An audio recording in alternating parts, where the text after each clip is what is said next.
സഹൃദയ മലയാളത്തിന്റെ മെഗാസ്റ്റാർത്തിന്റെ കായികക്ഷമതയും അത്ലറ്റിസവും പരീക്ഷിച്ച് കളയാമെന്ന് കരുതി എടുത്തൊരു പടമാണ് ഡബിൾസ്. ഒടുക്കം പടം ചെയ്തു വന്നപ്പോ മേൽക്കൂര ഇല്ലാത്ത വീട് പോലെ ആയിപ്പോയി. ശരി, ഈ പടം ആരംഭിക്കുന്നത് നദിയം ബിന്ദുവിന്റെയും മമ്മൂട്ടിയുടെയും ചെറുപ്പകാലം കാണിച്ചാണ്. രണ്ടുപേരും സഹോദരങ്ങളാണ്. ഒരേ ഗിഫ്റ്റ് ഒക്കെ അങ്ങോട്ടും ഇങ്ങോട്ടും കൈമാറുന്നുണ്ട്. അത് കഴിഞ്ഞ് ഫാമിലിയായി കറങ്ങാൻ പോകുന്ന ഇവരെ ഒരു ലോറി ഇടിച്ച അപകടത്തിൽപ്പെട്ട് അനാഥനാവുന്ന ബ്രൂസ് വെയിനെ പോലെ തന്തയും തള്ളയും മയ്യത്താകുന്നുണ്ട്.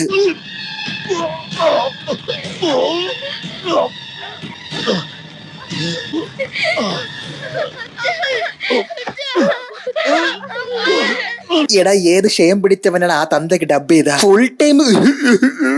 ശരി, തന്തയും തള്ളയും ദേഹം വെടിഞ്ഞതിന് ശേഷം റോഡിൽ കണ്ടൊരു റാൻഡം ഡൂഡ് അവരെ ദത്തെടുക്കുന്നു. എന്നിട്ട് തന്റെ കുട്ടികൾക്കൊപ്പം അവരെ വളർത്താൻ വിടുന്നു. അമേസിംഗ് മനുഷ്യൻ, സുന്ദര പുരുഷൻ. ഇനി അവിടെ നിന്ന് സീൻ മാറി വലുതായ മമ്മൂക്കയാണ് കാണിക്കുന്നത്. മമ്മൂക്ക ഒരു ക്രെയിനിൽ തൂങ്ങി കിടന്ന് കിണറ്റിൽ കുരുക്കിട്ട് തൂങ്ങിയ ശവത്തെ പോലെ താഴോട്ടിറങ്ങും.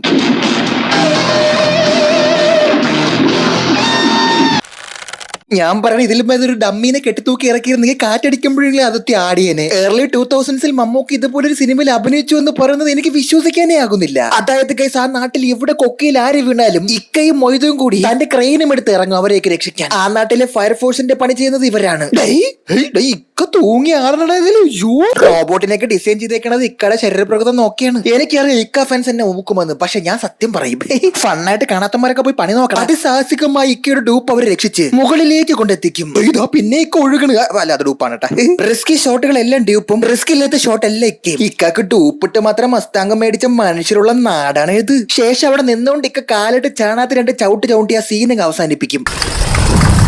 ഇനി ഇദ്ദേഹമാണ് ഈ സിനിമയിലെ അടുത്ത മെയിൻ കഥാപാത്രം. മമ്മൂട്ടിയുടെ സഹോദരിയായ നദിയും മൊയ്തുമായി പ്രണയത്തിലായിരുന്ന ഇദ്ദേഹം വെറും കള്ളനും കള്ളക്കടത്തുകാരനുമാണെന്ന് അറിഞ്ഞ മമ്മൂട്ടി എതിർക്കുന്നത് കാരണം ആ കല്യാണം അവിടെ മുടങ്ങി. പക്ഷെ മനസ്സിലെ പ്രണയം സൂക്ഷിച്ച് അവർ രണ്ടുപേരും ഇപ്പോഴും കാത്തിരിക്കുകയാണ്. ഇനി ഈ തമിഴ് എന്തിനാണെന്ന് അറിയാമോ? വെറുതെ ചുമ്മാ അന്നത്തെ സിനിമയിലേക്ക് നായകന്റെ ഇടികൊള്ളാനായിട്ട് ഒരു ഗുമ്മുള്ള കഥാപാത്രം വേണമല്ലോ. അന്നത്തെ മെയിൻ ചെണ്ടായിരുന്നു ഇങ്ങനെ. കണ്ടില്ലേ, കാര്യമൊന്നുമില്ല. ഇക്ക വരുന്നു, അടിക്കുന്നു, പൊളിക്കുന്നു, തകർക്കുന്നു. എന്നിട്ട് ഏതെങ്കിലും ഒരു കുപ്രസിദ്ധ സമയത്ത് നായകന്റെ ഇടിയും ധൈര്യവും കിൻഡൽ ഇടിയും ധൈര്യവുമാണെന്നങ്ങ് പറയണം. അതിനുവേണ്ടി അവതരിപ്പിച്ച ഒരു കഥാപാത്രം അത്ര തന്നെ. എന്തായാലും ഇത്ര വന്ന ലിക്കറ ഫൈറ്റ് ഒന്ന് കണ്ടു നോക്കൂ.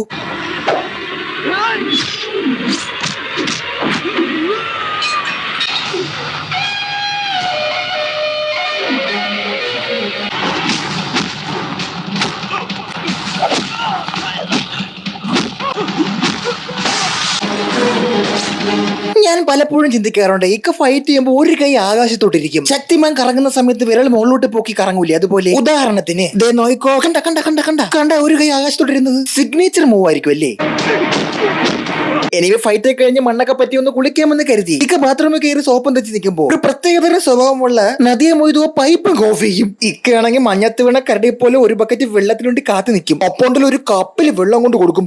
വല്ലാത്ത മാനസിക രോഗം എന്നെ ഈ മൊയ്തു. ഇനി ആ ഫൺ സീനൊക്കെ കഴിഞ്ഞ് മുന്നോട്ട് പോകുമ്പോൾ അതാ നോക്കൂ, തന്റെ പഴയ പ്രണയം രാത്രി എന്നും ഓർത്ത് മാനസിക വിഭ്രാന്തി എടുത്തിരിക്കുന്ന മറ്റേ നായകൻ മൊയ്തുവിനോട് എന്തോ പറയാനുണ്ടെന്ന് പറഞ്ഞ് കടന്നു പിടിക്കാൻ ശ്രമിക്കും. അത് കണ്ടോണ്ട് വരുന്ന ഇക്ക ചെവിടിനൊരെണ്ണം പൊട്ടിക്കും. അത് കഴിഞ്ഞ പിന്നെ ഒന്നുമില്ല, അതത്രേ ഉള്ളൂ. എന്നിട്ട് ഇവിടെ വർക്കല ബീച്ചിൽ വെയില് കായം വന്ന് 2-3 ബദാമമാരെ 300 രൂപ ബാറ്റയും കൊടുത്ത് വിളിച്ചുകൊണ്ട് നിർത്തി ഒരു ഐറ്റം ഡാൻസ് കളിപ്പിക്കും. ഈ പാട്ടിലുണ്ടല്ലോ ഗൈസ്, ഈ പാട്ടിൽ എല്ലാവരും ഡാൻസ് കളിക്കുമേ. അപ്പൊ നമ്മൾ ഇക്ക മാത്രം ജീവനില്ലാത്ത തൊപ്പി ഒരു ഡാൻസ് കളിച്ച് അനങ്ങെങ്കിലും ചെയ്ത് ഇക്ക പഞ്ചായത്തിലുണ്ടായിരുന്ന ഏറെ മൊത്തം വലിച്ചേറ്റി അനങ്ങാതെ അങ്ങനെ നടക്കും. എനിവേ ആ സീൻ കഴിഞ്ഞ് വീണ്ടും ഒരു ആക്സിഡന്റ് സ്ഥലത്തേക്ക് ഇക്ക എത്തുന്നതാണ് കാണിക്കുന്നത്. അവിടെ നിന്ന് ഇടിച്ച് തരിപ്പണമായ ഒരു കാറും പൊക്കിയെടുത്ത് ബുദ്ധ രാക്ഷസരായ ഇക്ക ഷെർലക് ഹോംസിന്റെ പണി കൂടെ ചെയ്യും. പിന്നെ അല്ല, ദേഷ്യം വരൂലേ. ഇനി ഇക്കാക്കൊരു ക്രഷ് ഉണ്ട്, ഒരു ഡോക്ടർ. ഈ സിനിമയിൽ ഏതാനും സെക്കൻഡുകൾ മാത്രമേ ഇവരുള്ളൂ. ഇക്കയെ കണ്ട ഉടഞ്ഞ് ഓടിയുന്ന ഒരു ഉദ്ഘാടനത്തിന് പോയ അന്നരാജനെ പോലെ ഡയലോഗ് പറയും. ആ കുട്ടിക്ക് ഒരു കുഴപ്പമില്ല. ജൂൺ 1-ാം തീയതി വൈകുന്നേരം 7 മണിക്ക്. പക്ഷെ മൊയ്ത് കൂടെ ഉണ്ടെങ്കിൽ അപ്പൊ തന്നെ പറഞ്ഞുവിടും. ഹായ്, നല്ല ചിരി. ഗൈസ്, നേരത്തെ ഒരു ആക്സിഡന്റ് നടന്നില്ല. ആ വണ്ടിക്കകത്ത് ഒരു പെൺകുട്ടിയെ കിട്ടും. ഫുൾ ടൈം പറഞ്ഞിട്ട് കിടക്കുന്ന ഒരു പെൺകുട്ടി. ആ കൊച്ചിനെ ഇവർ വീട്ടിൽ വിളിച്ചുകൊണ്ട് താമസിപ്പിക്കും. അതിന്റെ മുഖം കാണാൻ ഇവർ ഒരുപാട് പണിയൊക്കെ നോക്കും. പക്ഷെ ആരെന്ത് കളിത്തരം കാണിച്ചാലും കറങ്ങി തിരിഞ്ഞ അവസാനം മമ്മൂക്കയുടെ തലയിൽ വന്ന് കയറും. പക്ഷെ ഒരു ദിവസം അവൾ പറയും, ഒരു കാര്യം പറയാനുണ്ടായിരുന്നു. എന്നോടോ?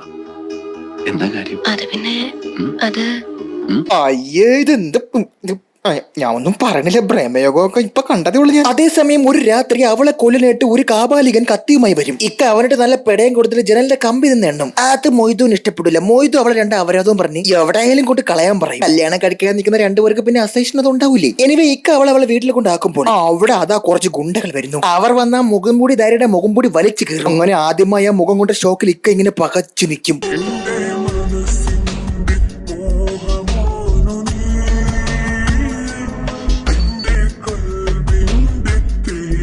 മുഖം കണ്ട സന്തോഷത്തിൽ ഇക്ക അവിടെ എല്ലാവരും എടുത്തിട്ട് ഇടിക്കും.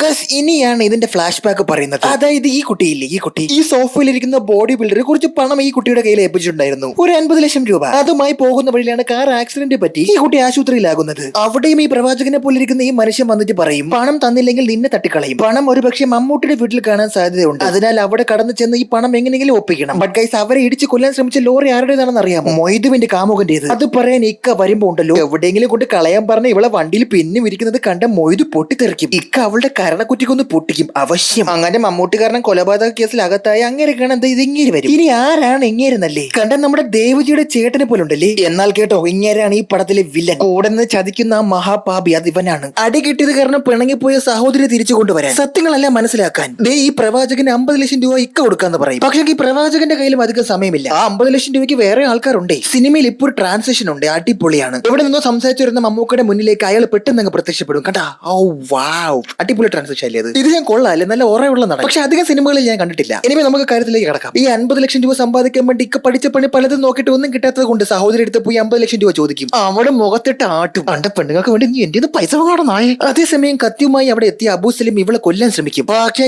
ഈക്ക അവിടെ കൃത്യസമയത്ത് അങ്ങ് എത്തും. എന്നിട്ട് അബൂ സലീമിനെ കറക്കി താഴെ അടിക്കും. ശേഷം ആദ്യം ഇടംകാലിനെ ചവിട്ടും, എന്നിട്ട് വലംകാലിനെ റോപ്പ് കെട്ടിപ്പൊക്കി അതുകൊണ്ട് ചവിട്ടിക്കും. എന്നിട്ട് ചോദിക്കും, ആരുടെ ഇതിന്റെ പിന്നിൽ? എനിക്ക് ആളെ അറിയണം, എനിക്ക് നമ്പർ മാത്രമേ അറിയോ, ഞാൻ ഒരു പാവമാണ്, പക്ഷെ എനിക്ക് ആ വിളിച്ച നമ്പർ ഞാൻ തരാം. അങ്ങനെ നമ്പർ കൊടുക്കും. പക്ഷെ ആ നമ്പറിൽ അവർ വിളിക്കുമ്പോൾ അത് ആരാണ് ഫോൺ എടുക്കണമെന്ന് അറിയാമോ? ദേ ഈ തമിഴനും ദാണ്ട മറ്റേത് ഇങ്ങേരും. അതായത് കേസ് ആ 50 ലക്ഷം രൂപയുടെ മെയിൻ ടീമുകൾ ഇവന്മാരാണ്. ഇവർ രണ്ടുപേരുമാണ് ഈ സിനിമയിൽ എല്ലാ കള്ളത്തരങ്ങളും ചെയ്യുന്നത്. എന്നിട്ട് മമ്മൂക്ക ഇവളോട് പറയും, 50 ലക്ഷം രൂപ ഞാൻ കൊണ്ടുതരാം, നിങ്ങൾ പറയുന്ന സ്ഥലത്ത് ഞാൻ എത്താമെന്ന്. എന്തായാലും ഇത്രയൊക്കെ ആയാലേ മൊയ്തുവിന്റെ ബർത്ത്ഡേയും കൂടെ കണ്ടിട്ട് പോക്കോ. ഒരു മനസ്സുഖത്തിന് ഞാൻ ഒരു പാട്ടുകൂടെ കേൾപ്പിച്ചിരട്ടാ. ഇവ കിരൺ റാത്തോട് അന്നൊക്കെ ആരായിരുന്നു ഇന്നാടി ഇപ്പൊ ഓൺലി ഫാൻസും ചെയ്ത് നടക്കണം. ഗൈസ്, ഈ പാട്ടിനിടയിൽ വീട്ടിൽ നിന്ന് വണ്ടി എടുത്ത് ആരും അറിയാതെ ഷവർമ തിന്നാൻ പോയി ഇങ്ങേരെ ഈ തമിഴും വഴിയിൽ തടഞ്ഞു വെച്ച് അടിക്കും. പക്ഷേ അങ്ങേരെ ഒരു സിംഗോ ഒറ്റയ്ക്കുന്ന അങ്ങനെ എല്ലാത്തിനും അറിയും. അപ്പോഴാണ് മറ്റേ ചതിയ വിമൽ പാനും ചവച്ചോണ്ടുന്ന് ബാക്കിൽ കൂടെ അങ്ങനെ കമ്പിക്ക് തലക്കടിച്ച് കറക്കിടുന്നത്. എന്തൊരു നെറികെട്ടവനാണ് അവൻ. എന്നിട്ട് അവൻ തന്നെ തോന്നുന്നു ഇവനെ എടുത്ത് ആശുപത്രിയിലാക്കിയിട്ട് ഇതെല്ലാം കൂടി മമ്മൂട്ടിയുടെ തലയിലിടും. അതാകുമ്പോ എല്ലാവരും വിശ്വസിക്കാൻ ചെയ്യില്ല, മമ്മൂട്ടിക്ക് ഒരു ദേഷ്യമല്ലേ. പാവം തെറ്റിദ്ധരിപ്പിക്കപ്പെട്ട ഒരു ജീവിതമാണ് മമ്മൂട്ടിയുടെ ഈ സിനിമയിൽ. പക്ഷേ ഇക്കൊക്കെ കാര്യങ്ങളൊക്കെ അറിയാം. അത് മുറുക്കാൻ പുകയിലിച്ചിരി കൂളാണ് കേട്ടോ അതിൽ. എന്തായാലും ഇക്ക കാര്യം മനസ്സിലായി. ഇക്ക നേരെ തമിഴ് ഞങ്ങൾ പൊക്കും. ചൂടായി കൊടുത്തിന് തല താഴെ അവിടെ നിന്ന് എല്ലാ സത്യങ്ങളും മനസ്സിലാക്കി ഇക്ക നേരെ ക്ലൈമാക്സ് നടക്കുന്ന സ്ഥലത്തോട്ട് ആദ്യമേ അങ്ങ് പോകും. അപ്പൊ ഉന്നത ചികിത്സയ്ക്ക് വേണ്ടി ഈ വലിയ നദിയ മൊയ്തുവിനെ അതിനകത്ത് കയറ്റി മറ്റവനെയും കൊണ്ട് യാത്ര തിരിച്ച് ഒരു ആംബുലൻസിനകത്ത് കയറ്റിയിട്ട് ഒരു ക്രൂരമായ അഗാധ കൊക്കയുടെ നടുക്ക് കൊണ്ട് നിർത്തി 3 ലോറിക്കിടയെ കൊണ്ട് പസിലടിച്ച് നിർത്തും. ആഹാ, അപ്പോഴാണ് നമ്മുടെ ഇക്കട എൻട്രി. വന്നുടഞ്ഞ സമയം കളയാതെ ഇക്ക റോപ്പിൽ പിടിച്ച് ഇടത്തേക്കാലി പോക്കി അവനൊരു ചവിട്ട്. പക്ഷെ അവൻ ഇക്കയെ മാനസികമായി തളർത്തും. നീ വഴങ്ങിയില്ലെങ്കിലുണ്ടല്ലോ മൊയ്തുവിനെയും മറ്റവനെയും കൊക്കയിലിട്ട് കൊല്ലും ഞാൻ. അതിനാൽ കുനിഞ്ഞിരുന്ന് വളഞ്ഞിരുന്ന് ഇടി മൊത്തം വാങ്ങിക്കൂ. വേറെ യാതൊരു ഗതിയുമില്ലാതെ ഇക്ക കൊറേ ഇടി വാങ്ങിക്കും. ആരോരുമില്ലാത്ത തെണ്ടി പക്ഷേ ആറടി മണ്ണിന്റെ ജന്മി. കുറച്ചു നേരം അടി കൊണ്ടില്ലേ, പിന്നെ സിനിമ അവസാനിപ്പിക്കണ്ടേ? ഈക്ക കാലേ വാരി പറത്തിക്കും അവരെല്ലാത്തിനും. എന്നിട്ട് പല്ലം കണ്ട് കടിച്ചു പിടിച്ച് ലോഡേ തെച്ചിട്ട് തലങ്ങും മലങ്ങും എല്ലാരും അറിയും. എന്നിട്ട് ഇക്ക അനങ്ങാതെ ഓടിച്ചെന്ന് എന്നിട്ട് അവരെ കൊല്ലാൻ വേണ്ടി റിവേഴ്സ് എടുത്തു വരുന്ന ലോറി ഇല്ലേ, ആ ലോറി കണ്ട് പതറി ഇക്ക ഇങ്ങനെ ഓടി അവസാനം ഈ ലോറിയുടെ ഇടയിൽ കൂടെ കിടന്ന് ഉരുണ്ട അപ്പുറത്തും മറിഞ്ഞൊക്കെ ചെന്നിട്ട് ഇക്ക ചാടിനെ പോലെ ആക്ഷൻ കാണിച്ചിട്ട് ഡൂപ്പിനെ കൊണ്ട് ചാടിച്ച് അതങ്ങനെ ചാടിയപ്പോ ഗ്ലാസ് പൊട്ടിയത് മൂലത്തിൽ പാറക്കല്ല. എനിവേ വല്ലച്ചാതെ ഇക്ക അകത്ത് കയറും. എന്നിട്ട് ആദ്യ സാഹസികമായി ഇക്ക അവരെ രക്ഷിക്കും.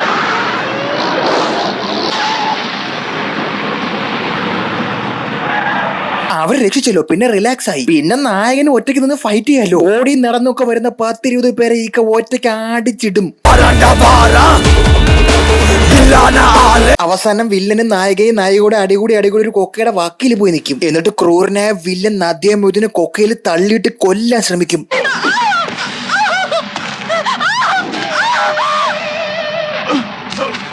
അത് ഡൂപ്പ് അത് ഞാൻ വിശ്വസിക്കില്ല. എന്തായാലും ദിക്കല്ല, എങ്ങനെയും ചാടി രക്ഷിച്ചല്ലോ, അത് മതി. അന്തരി ഒരാള് കയ്യിലും മറ്റേയാള് കാലിലും തൂങ്ങി കിടക്കുന്നു. ഒടുവിൽ ഇക്ക വല്ലച്ചാതി മൊയ്തുവിനെ രക്ഷിക്കുമ്പോ മറ്റേ മരമുണ്ണ കുഴിയിൽ പോകും. പക്ഷെങ്കിൽ ഇക്ക ആളത്തിന് വയലന്റ് ആണെങ്കിലും ബുദ്ധനെ പോലെ സമാധാനവും സൽസ്വഭാവവുമായ മനുഷ്യനാണ്. കൂടെ ഉള്ളവരൊക്കെ ആ ചതിനെ കൊല്ലാൻ പറയുമ്പോഴും ഇക്ക തന്റെ കരങ്ങളിൽ വീണ് ഒരു ജീവൻ പിടയാൻ അനുവദിക്കില്ല. വലിച്ചു കയറ്റി രക്ഷിച്ചിട്ട് ഒരു ഡയലോഗും അടിക്കും. എന്റെ മുമ്പിൽ സഹായം കിട്ടാതെ ആരും മരിക്കില്ല. മരിച്ച പിന്നെ ഞാനില്ല. പാവം, എത്ര നല്ലവനായ മനുഷ്യൻ. ഈ മനുഷ്യനോട് ഞാൻ എത്ര നേരം കളിയാക്കിയത്. അപ്പൊ guys, എന്തായാലും പടം തീർന്നു. ഇന്നേക്ക് ഇത് മതി. നമ്മൾ ഇനിയും കാണും. Thanks. Love you.